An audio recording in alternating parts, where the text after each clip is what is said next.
8 months before the October Revolution, on International Women's Day, a worker protest in Petrograd got out of hand.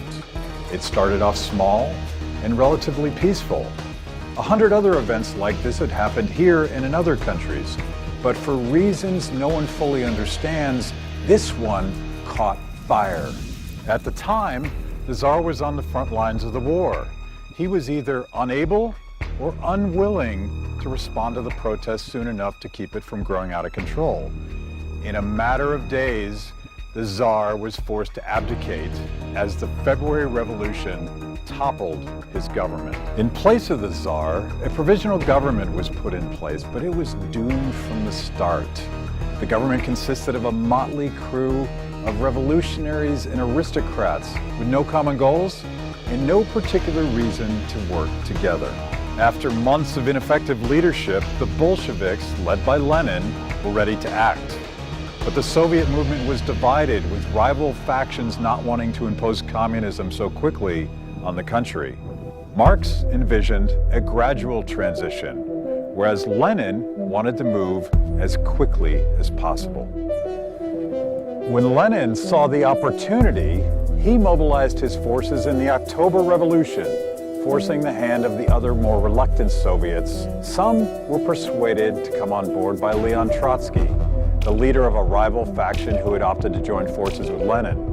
Others decided to bow out of the conversation entirely, allowing Lenin to pursue his more radical ideas unopposed. The Bolsheviks had seized control of the government, and now the glorious new era of communism could begin.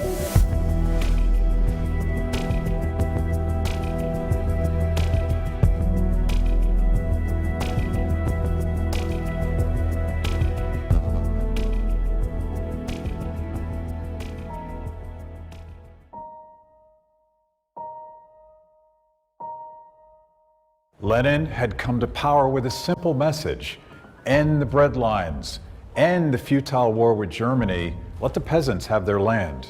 But the reality of Russia's transition to communism was something else completely. Following the revolution, Lenin was enthusiastic in his use of violence to achieve his goals.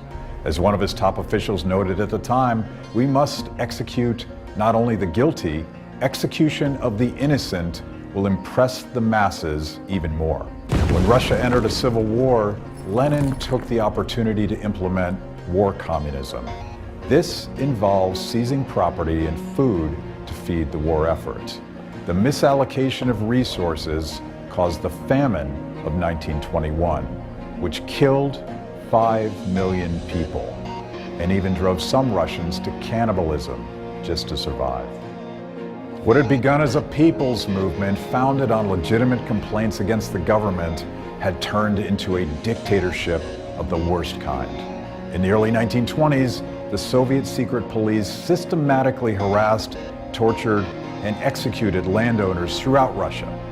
Even early supporters of the Bolsheviks, including those of minor nobility and merchant classes, were those persecuted along with the clergy, Red Army defectors, and the bourgeoisie.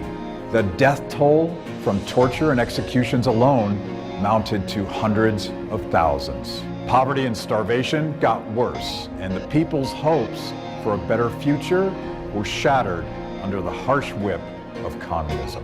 This story illustrates one of the worst problems with socialism. When society depends on a central plan, someone has to wield enough power to enforce it. And when you give that much power to one person, they are bound to abuse it. Power transformed Lenin from an idealist to a mass murderer. And after his death in 1924, things only got worse. We have seen this form of unspeakable violence play out again and again in the pursuit of socialism. But it started with Marx and his charismatic disciple Lenin. Those who continue to argue for true socialism ignore the fact that socialism in practice has always been a bloodbath. Indeed, it was designed to be violent.